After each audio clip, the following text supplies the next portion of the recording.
defense attorney, so naturally I was all ears. Dick told me everything he knew about the Jason Forrester matter. He explained that on the day of his death, Forrester, an assistant United States attorney for the District of Columbia, had been focused on a particular investigation he had been working for months.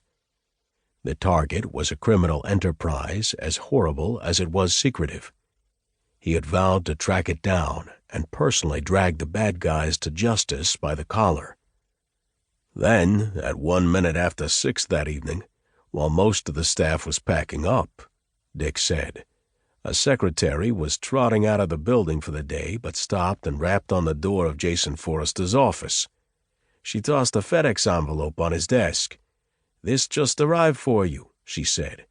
It was probably the last conversation anyone had with Forrester before he died. At least that we know of. So as far as we can tell, Forrester was sitting there in his Washington, D.C. office when he opened the envelope. It must have been only minutes later when his heart slammed to a halt. 15 minutes after that, the office cleaning crew wanders in and finds the corpse of Jason Forrester. He was seated at his desk. From what Dick's source told him, Forrester had a look of wild horror on his face, like something you might expect on a Halloween mask. Except for a couple of pens and a blank legal pad, the FedEx envelope was the only thing on his desk. Jason Forrester was still hanging on to the letter.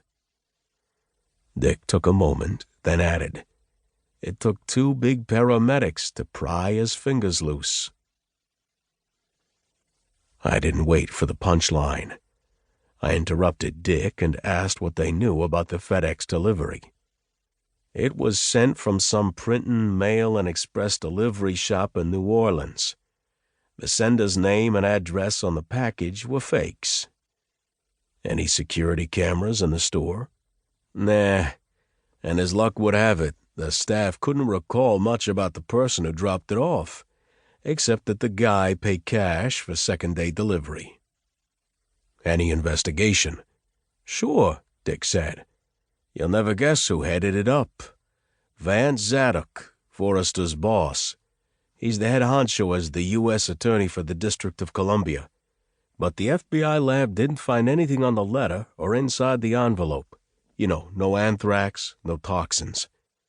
So Zadok reports that there had been no foul play. What'd the letter say? Death threat, not unheard of in Forrester's line of work.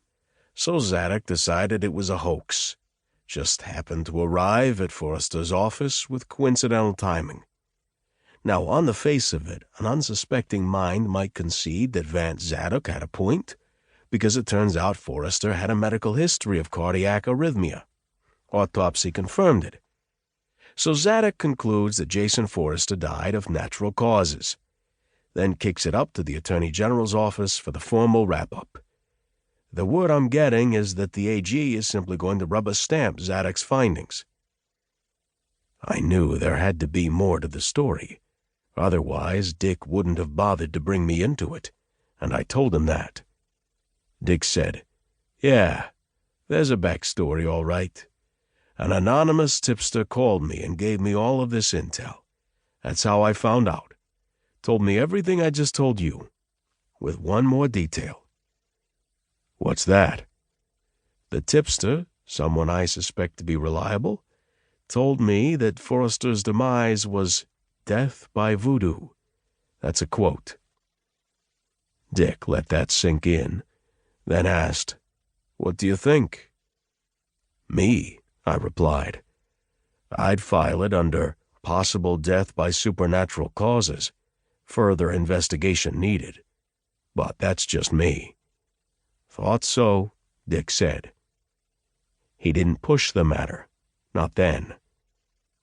A couple of days later, though, Dick called me again. About the same subject. Jason Forrester, AUSA. The dead federal prosecutor.